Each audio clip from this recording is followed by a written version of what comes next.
sequence is going to pick up where you would naturally leave off. Remember, we did all of this stuff here and here, and then the stretches, and then this, correct? So this is where we would leave off. I'm doing it double so that we can. So if the leg is here, you start filming, right? Oh, awesome. So here, this, simple. Just to start stretching here, right? And again, it's leverage, right? So leg is up, here, stretch. And now, one of the things that helps, you know, everyone's got a tight IT band, and everyone's trying to loosen.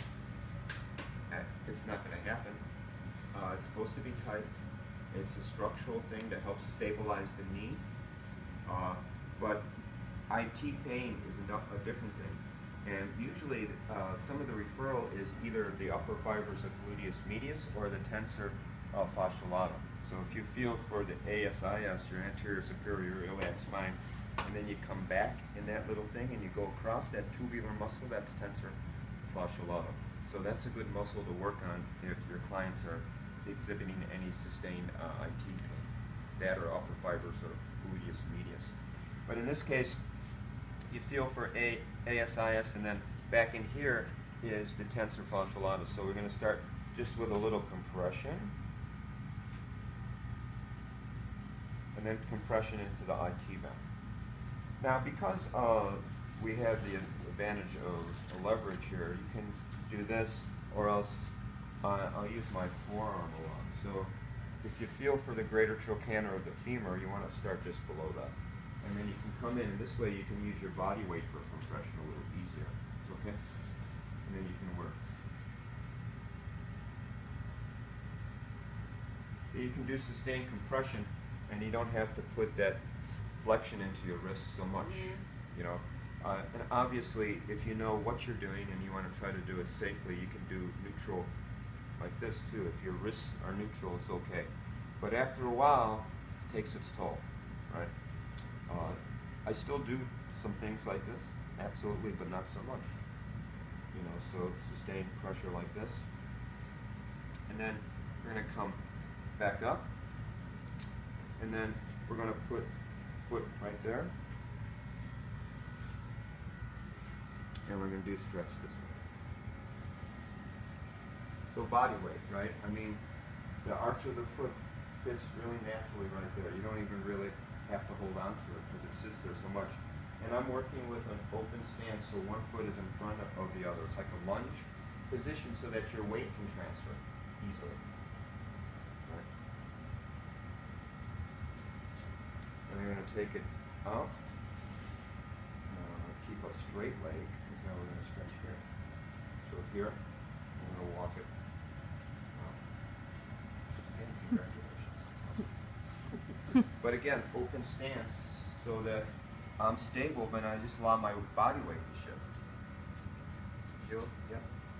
That's a big stretch. You're not going to see that very often. I'm glad it's on videotape.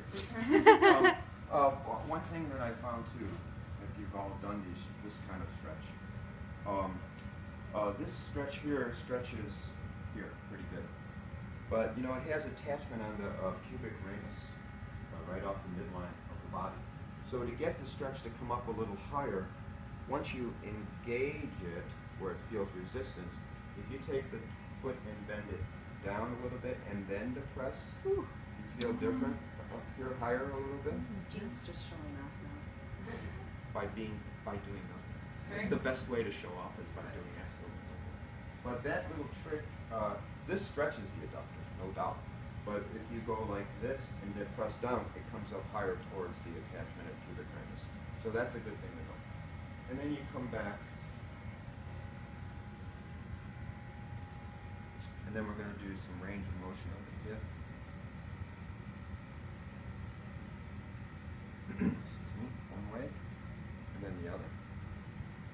And usually, I mean, people do it different ways.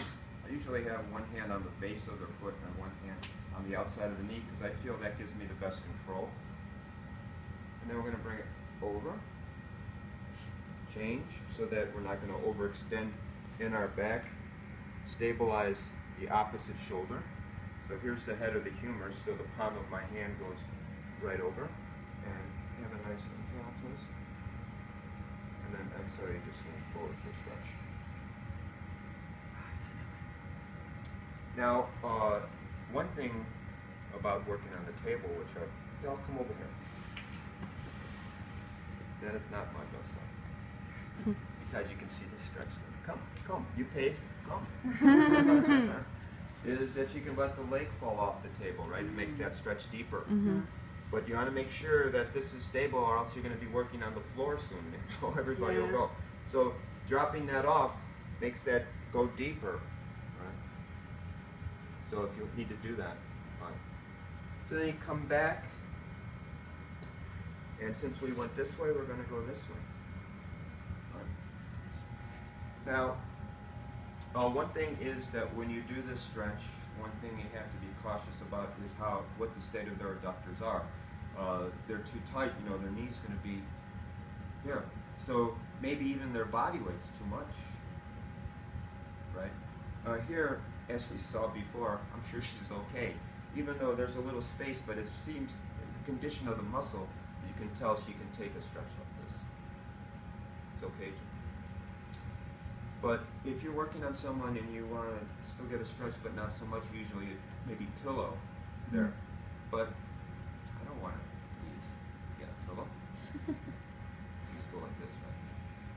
So, and then, and in this position, you can add some compression. So because you're like this and the work's in front of you, I would use my forearm. So I can just sink in like this. And you can get nice compression. And again, nothing on the wrist. Is there a particular meridian that you'll be working on? I'm sorry? Will there be a particular meridian you're working on? Oh, okay, good question. There's 3 meridians here. And again, the meridians is another way of saying that it's bringing energy to a particular area of the body, a particular organ in the body. And this particular ones are spleen, liver, and kidney. So they're all the supporting, nurturing organs in your body. So after compression, if you want to bring a little bit more specificity to where these are, and we will do this in this exchange, is you want to feel the space in between the muscles. So here's the quad, and then you feel a little indentation here. This is where you work, in that indentation, because the energy lines are in between things. So you can feel clearly the indentation or the space in between muscles. This is where you press, right? And then you come down a little bit more and you'll feel some space in between the adductors. This is where you press. And start from the knee and go up to just before you get to the groin. So this is a good way of opening up the channels. And that said though, we're dealing, if we're knowledgeable or knowing it or not, with the connective tissue of the body, the fascia. It's a nice buzzword now. You hear fascia quite a lot, and hopefully in a way where you can utilize it in your work. So, the muscles wrapped in fascia. Everything's wrapped in connective tissue. But also, there's fascial binding in between the muscles. And when there's fascial binding in between the muscles, they can't glide over one another like they're supposed to.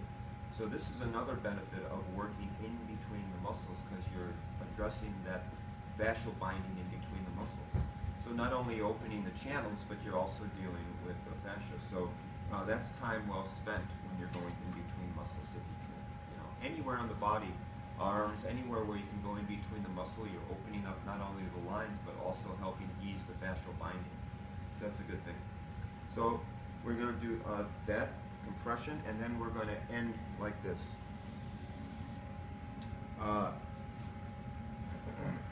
Compression into the leg, right?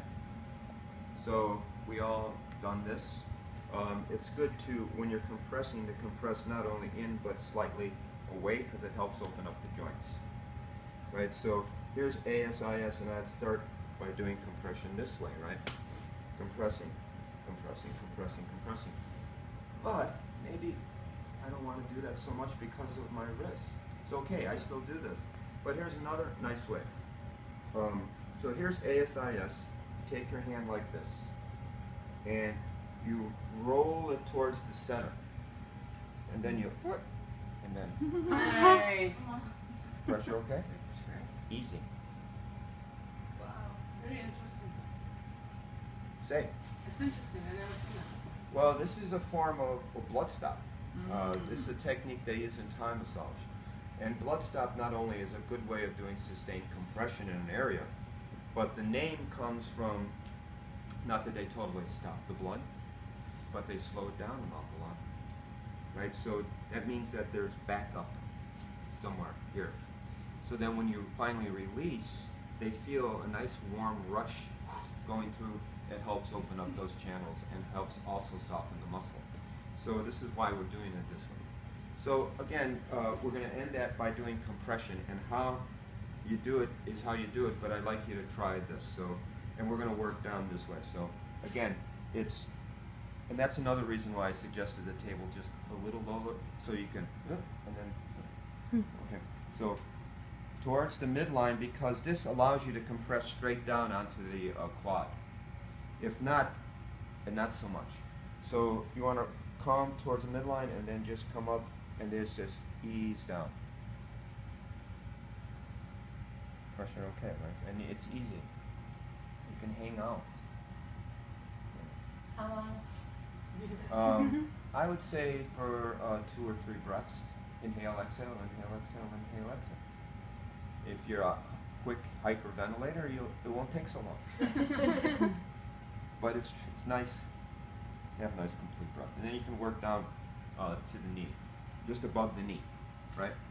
And for here, easy, you can do this to compress. You want to come just to the side of the tibial ridge. This is the tibia, right? You want to come just off of that. So just guide it in, nice compression. You're dealing primarily with tibialis anterior, right, which has strong motion this way. And then end just with a nice stretch down. Right? Okay. Okay, thank you.